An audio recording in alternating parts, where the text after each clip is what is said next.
he will climb up on my lap as soon as he thinks I am done eating dinner.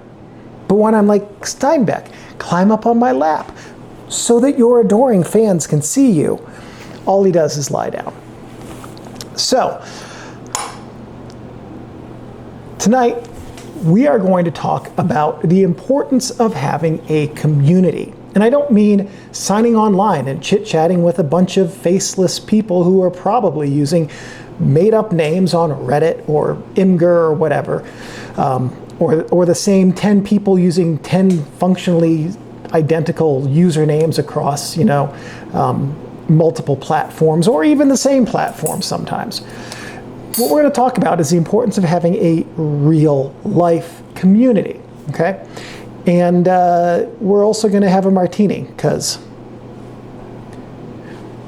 it's been a martini week. It is strong enough, I completely forgot what we're going to talk about tonight. Nah, just kidding. So we're going to talk about the importance of having a community. And beyond that, I think also the importance of having a community that is not monolithic. Okay, so what I mean by that is, if you aren't having spirited disagreements with the people in your community, you're in the wrong community, right? Everyone has opinions. And this is one of the things, like, as I've been getting back into writing novels, in the last few years, one of the ways that you want as a writer to show that people know what they're talking about, or have at least informed and strong opinions about something in the course of dialogue, is to have them mention someone whose work they respect but disagree with. That's one of the ways. So when it comes to your community of people you interact with in real life, there should be one or two people in there who you respect but disagree with. I can think of a couple people in my community of friends who I'm like, their opinion is wrong, but I respect the way that they got there. So there is that. And also, ideally and preferably, these should be people you talk to in real life. And the reason for that is because it's very easy to shut people out online. It's very easy to join a group and leave a group. No one cares about you online. They will likely forget your username exists a few weeks after they have seen the last post from you. That's the truth about online. In real life, I remember hearing a phrase, around the time of one of the layoffs at one of my companies that I've worked for. I've been laid off 3 times in my career now. It just happens. It's part of the marketing cycle for federal contractors. Every career job I've ever had has ended in a layoff, and most likely every career track job I do hold will end in a layoff, because I tend to get to a good company and stay there.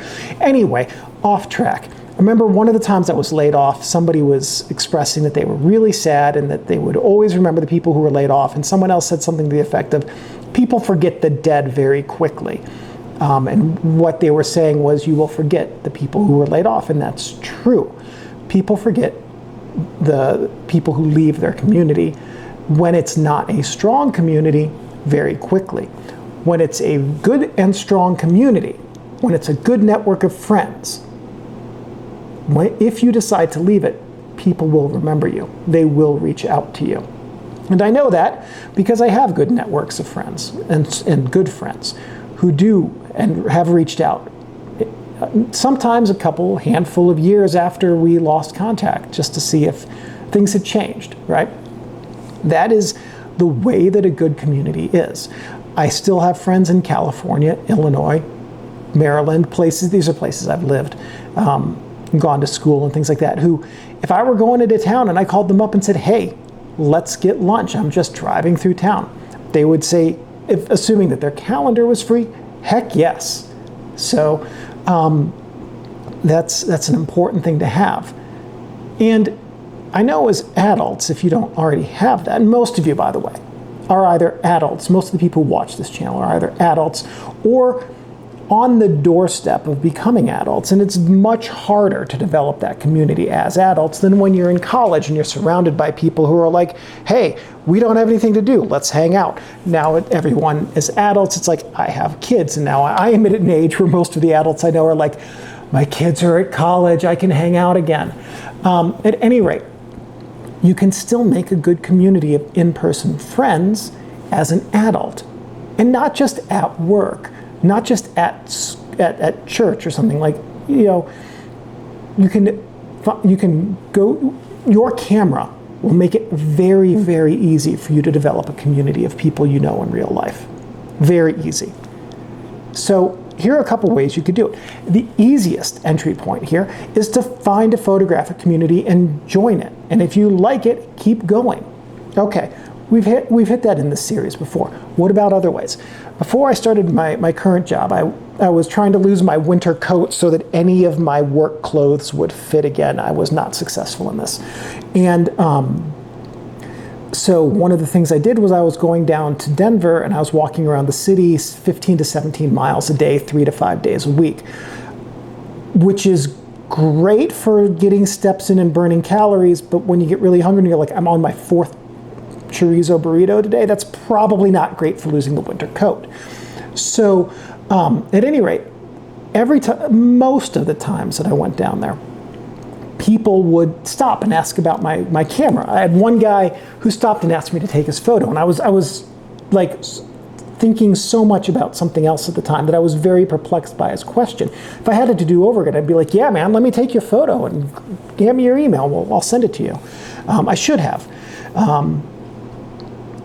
But every time someone has asked me about my camera, people said, oh, that's a really nice camera. When I took the Laowa 10mm down, 2 people that day asked me about the lens. The first person said, is that the 10mm 0D? And so we chatted briefly.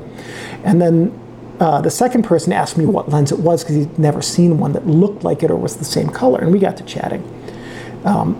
If I had those to do over again, if I hadn't been so preoccupied with whatever, who knows, I've forgotten what I was thinking about, I would have been like, yeah, let's chat cameras. You've got something hanging around your neck or around your wrist or whatever that you can use to open a conversation with. If you are carrying a film camera or something like that, right? People will see a camera that they've never seen before and they will ask about it. And great way to just be like, yeah, I still shoot film, and yeah, it's really easy to shoot it, to develop it at home, and I do this and that and that. And what do you shoot? And then, of course, you talk about yourself for a little bit, but a good ratio here, of course, is 2 ears, 1 mouth. Ask people twice as many questions as you answer, or ask people twice as many questions about them as you give facts about yourself. And that's a really good way to if you question statement, that's a really good way to engage someone in conversation without feeling like you're just asking them questions all the time, like you're not prying. It's a good way to bond with someone. Yeah, ask, and then, oh yes, yeah, I totally relate to that. I also shoot film, I also develop at home, or whatever it might be.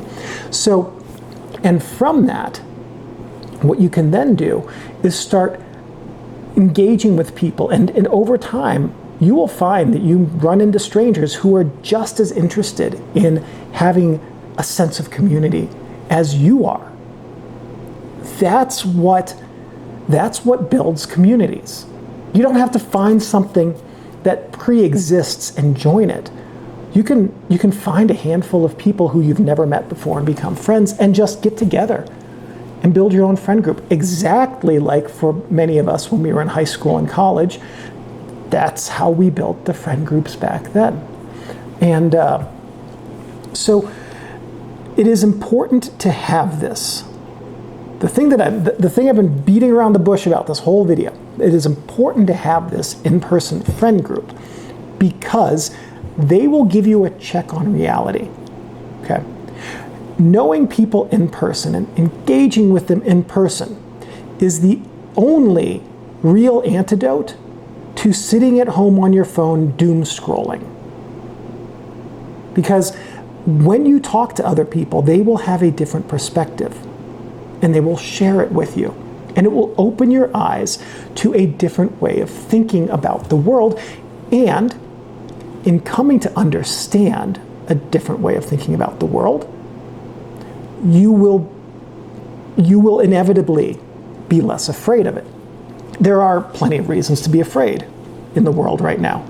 but we don't need to give ourselves the made-up reasons that we get when we doom scroll and read the articles or the posts or whatever that the AI that has our absolute worst interests in heart is showing us.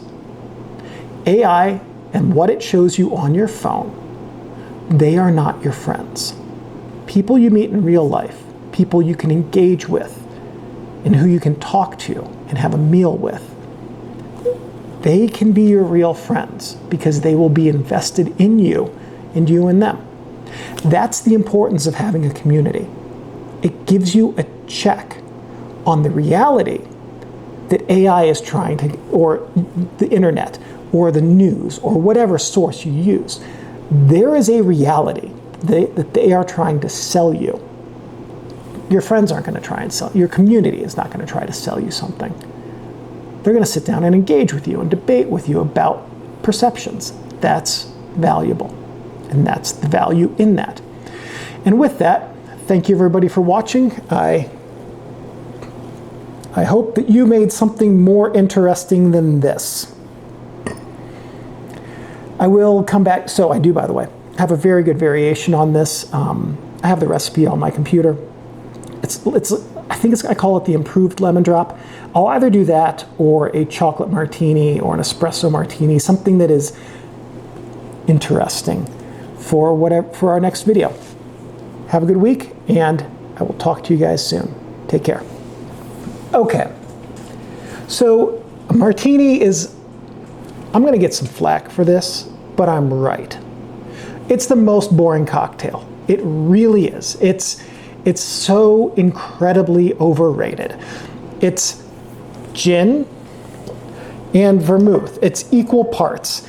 It is as creative as putting lines on a sheet of paper at this point in history. Like, everyone has thought of something functionally the same. You can use an olive. I'm going to be using a lemon, which is the more traditional, old-timey type of garnish and flavoring for a martini. So everything about the martini comes down to technique. The idea is to have a clear martini that looks like water and does not have any fluctuations in density in it that look like turbulence or currents. You might notice I have the stirrer out, the cocktail glass, and not the Boston shaker, because a martini should be stirred. I will not be accepting questions on this. That is the way it should be. Okay, so I chilled the glass, dumped the water and ice into the filter pitcher, and now we're going to put fresh ice in, so this will really help chill down the liqueur really quickly and minimize the amount of dilution that comes from room temperature liqueur going into ice and a warm stirrer. I'm going to be using Branch and Barrel Snowmelt gin because this is a very flavorful gin, and it should, I've not made this in a martini before. I've only ever had it straight, maybe with a gin and tonic at the distillery. But it should pair fairly well with a dry vermouth. Ford's gin, another really good option. I think more traditional, honestly, for this would be a Ford's gin with this type of vermouth. Old Tom, also really good. Bombay Sapphire is, and Tanqueray number 10 are my two, for years, and still are my favorite gins. I just don't keep them in stock because I don't drink much, and I definitely don't drink much gin anymore. But those work really well in this recipe also. We're going to do equal parts. We're going to do 1.5 ounces. This is a stiff drink. I could do 2. My martini glass will barely hold 4 ounces. I think that's the limit on it, but I don't want to do that because this is 3 ounces of straight booze. There's nothing to cut it. 1.5 ounces of gin, 1.5 ounces of dry vermouth. Really quickly. That's an incredibly floral gin. It's got a much, it's flavored with, or infused with 11 botanicals. I don't remember what those were. I think they told me some of them. But it is a very, very flowery almost gin. Martini glass should be ice chilled. prior to making the drink, I'm going to mix this with as little turbulence as possible. You do not want ice chips in your martini. So you want to have a nice smooth mix, or stir rather. And it only takes about 20 seconds. We're getting pretty darn close to that. The nice thing about filming this is I can just look at the timer on the screen and know when I am ready to pour. Okay. And have I done my job well? No ice chips. That's exceptional.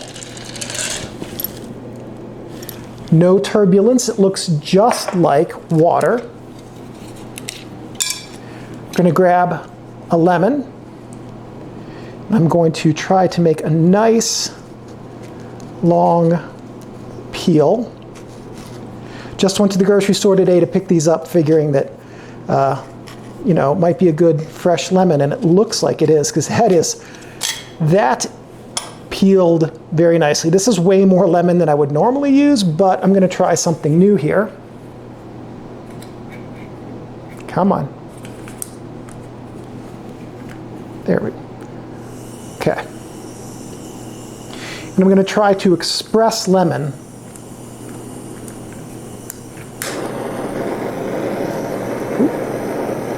Couple times. Maybe once more, because that's kind of neat to watch. All right. Onto the drink. Take the lemon peel. Got a nice aroma of charred lemon juice here now. Got a nice curl of lemon. Going to put it on a skewer. Not strictly necessary to do a skewer, but I don't always like to have loose stuff in a drink. Plus, this means that it will be nicely spaced. You can just dunk it into the drink like that, give it a quick twirl, get some of the lemon juices off of it and into the drink, and that should give us a very nice bright martini.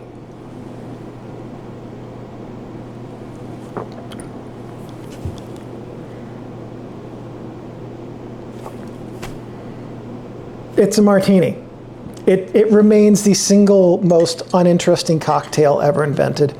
Not a house favorite.